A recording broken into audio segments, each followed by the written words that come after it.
Olá, minhas amigas, meus amigos, paz e bem.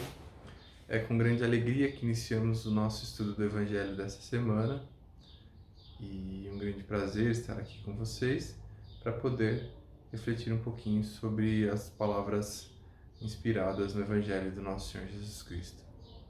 Gostaria de agradecer de antemão a presença de todas e todos e iniciar a nossa reflexão de hoje com uma prece, rogando aos nossos espíritos a paz, o entendimento e todas as virtudes que precisamos despertar. Que possamos, através dos nossos esforços, do trabalho de cada dia, compreender a posição em que estamos e sem revolta, sem raiva, sem desespero ou medo, que possamos nos dar as mãos e seguir nos melhorando, seguir trabalhando e vivenciando cada ensinamento que nos é proposto cada dia. Que assim seja. Hoje nós vamos trabalhar um capítulo do Evangelho segundo o Espiritismo, capítulo 15, que é muito falado por nós espíritas, que é sobre a caridade. O capítulo 15 do Evangelho segundo o Espiritismo diz assim: fora da caridade não há salvação. E foi por muito tempo um capítulo que as religiões estabelecia como se, principalmente a Igreja Católica, dizia que fora da Igreja não há salvação. Uma tradução que foi feita de forma equivocada, mas que ao longo do tempo isso foi sendo apercebido que na verdade não era a igreja física, não é? Mas essa ação em torno daquelas pessoas que necessitam. E hoje nós vamos trabalhar o capítulo 15, como já falamos, o item 3. Vamos lá. Toda a moral de Jesus se resume na caridade e na humildade, isto é, nas duas virtudes contrárias ao egoísmo e ao orgulho. Em todos os seus ensinos, ele, Jesus, aponta essas duas virtudes como as que conduzem à eterna felicidade. E ele diz: bem-aventurados os pobres de espírito, isto é, os humildes, porque deles é o reino dos céus. Bem-aventurados os que têm puro o coração. Bem-aventurados os que são brandos e pacíficos. Bem-aventurados os que são misericordiosos. Amai o vosso próximo como a vós mesmos. Fazei aos outros o que quereríeis vós que vos fosse feito. Amai os vossos inimigos. Perdoai as ofensas. Isso, se quiserdes que seja também vós perdoados pelos outros. Praticai o bem sem ostentação. Julgai-vos a vós mesmos antes de julgardes os outros. Humildade e caridade, eis o que não cessa de recomendar e o que dá o próprio Cristo como exemplo. Orgulho e egoísmo, eis o que ele não cansa de combater. E não se limita a recomendar a caridade. Põe-na claramente e em termos explícitos como condição absoluta da vida e felicidade futura.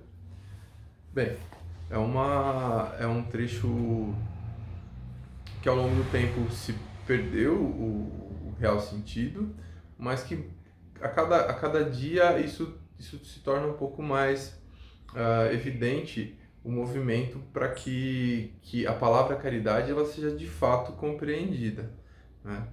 E nas palavras de Jesus, o próprio Cristo ele coloca a caridade como uma condição efetiva para as nossas lidas diárias. Ou seja, não existe forma de nós nos melhorarmos, de forma de nós obtermos a nossa evolução moral, senão através da caridade. Porque é muito, é muito válido que nós nos preocupemos com a nossa melhora pessoal. É muito válido que nós tentemos nos melhorar com base nas nossas ações, aquilo que a gente entende que é necessário deixar para trás. Mas, se não na caridade e na humildade, isso não tem motivo e não tem forma de ser real, né? Porque a caridade e a humildade, como no próprio Evangelho diz e nos lembra, são as virtudes que são contrárias ao egoísmo e ao orgulho. E vai mais além. Em alguns capítulos do Evangelho, o próprio Jesus lembra que o egoísmo e o orgulho são condições que nos afastam tanto do nosso próximo, daquela pessoa que necessita de nós, como nos afasta de nós mesmos, das coisas que nós, por compromisso, nós devemos ter conosco. Quando eu sou orgulhoso, eu não vou de forma efetiva dar um passo para melhorar alguma coisa que está dentro de mim e que precisa ser revisado. Porque eu tenho medo que as pessoas percebam que o que me faz mal, tenho medo de me expor e efetivamente ser julgado pelos outros. Portanto, o orgulho faz com que eu deixe lá na gavetinha as coisas mais tenebrosas que efetivamente eu preciso tirar, eu preciso olhar e dizer, não posso mais ser assim, eu preciso dar um jeito. Isso falando de forma bem assim abstrata. Se a gente levar para o plano concreto, quando eu penso que o orgulho e o egoísmo são questões que me afastam da minha essência divina, eu começo a valorizar aquilo que eu tenho, começo a supervalorizar aquilo que eu sou e esqueço que muitas vezes ao meu lado, uma distância muito pequena, existem pessoas que estejam precisando de tudo, até do mais básico. Mas por que a gente fala então que a caridade ela é a condição principal para a gente obter essa melhora? Eu não poderia simplesmente tentar melhorar os meus defeitos e olhar para mim mesmo e viver uma vida contemplativa? No Evangelho, através da ação do Cristo, a gente percebe que isso não é possível, porque sempre a atuação de Jesus ela foi dada na base da prática, na base do serviço ao outro. Como ele mesmo lembra, eu não vim para ser servido, eu vim para servir. E ele coloca como paradigma essa questão que é muito prática, ou seja, o modelo de Jesus é a ação em prol do outro. Não é algo que eu devo exigir para mim, mas algo que eu devo fazer para o próximo. É o serviço que eu entrego, é a ação que eu faço em favor daqueles que precisam. E aí, quando a gente começa a realizar coisas em favor dos outros, a gente começa a perceber que o maior beneficiado, na verdade, somos nós mesmos, né? A própria ciência já tem alguns estudos que identifica zonas do nosso cérebro que começam a despertar sensações de prazer quando a gente faz alguma coisa, quando a gente faz algo de bom em prol do outro, né? E isso certamente é só um dos benefícios que a gente tem quando a gente faz algo em prol das pessoas. Isso que a gente pode medir, que a gente pode sentir.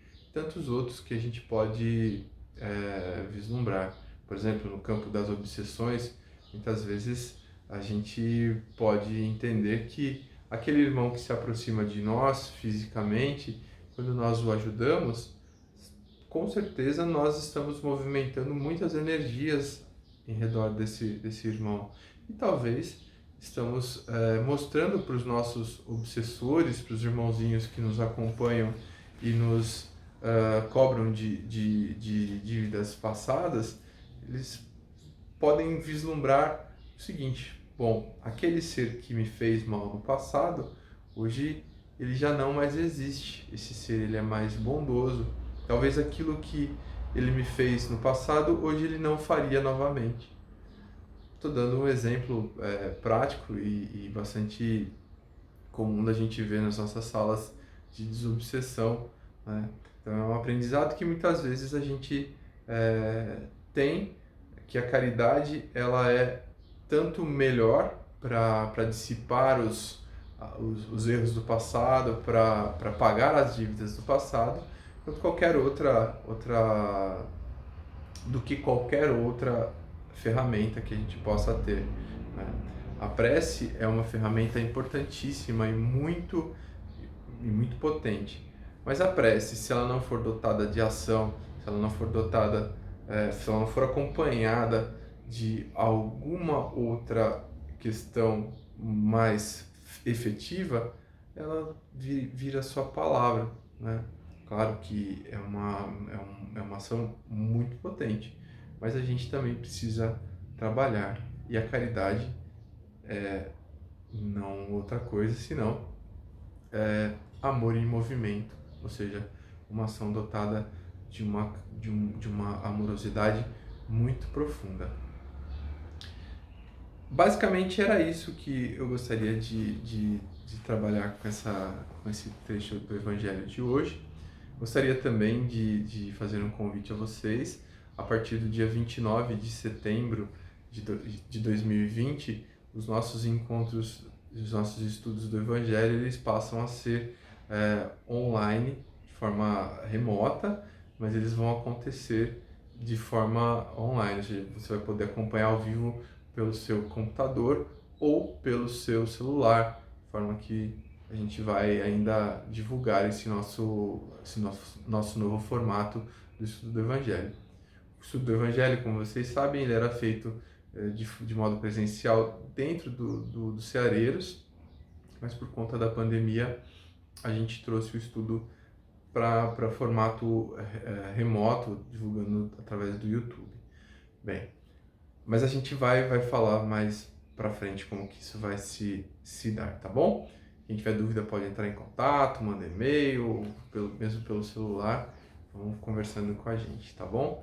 Eu agradeço a paciência, a presença de cada um de vocês, espero que essa semana seja abençoada, que vocês possam meditar um pouquinho nas palavras de Jesus e tentar realizar concretamente atos de caridade, de bondade, para que a gente possa deixar as palavras de Jesus da teoria, trazendo-as para a prática. Isso é o mais importante do Evangelho, tá? Que a gente pare de tentar classificar o Evangelho como palavras mortas ou como uma filosofia que não se pode replicar. E ao contrário, o Evangelho ele é extremamente prático, extremamente simples. A gente vai conversando. Que Deus abençoe a cada um de vocês. Como já disse, que vocês tenham uma semana abençoada e que o nosso Mestre e irmão Jesus possa abençoar a vida de cada um de vocês. Fiquem com Deus. Até a próxima.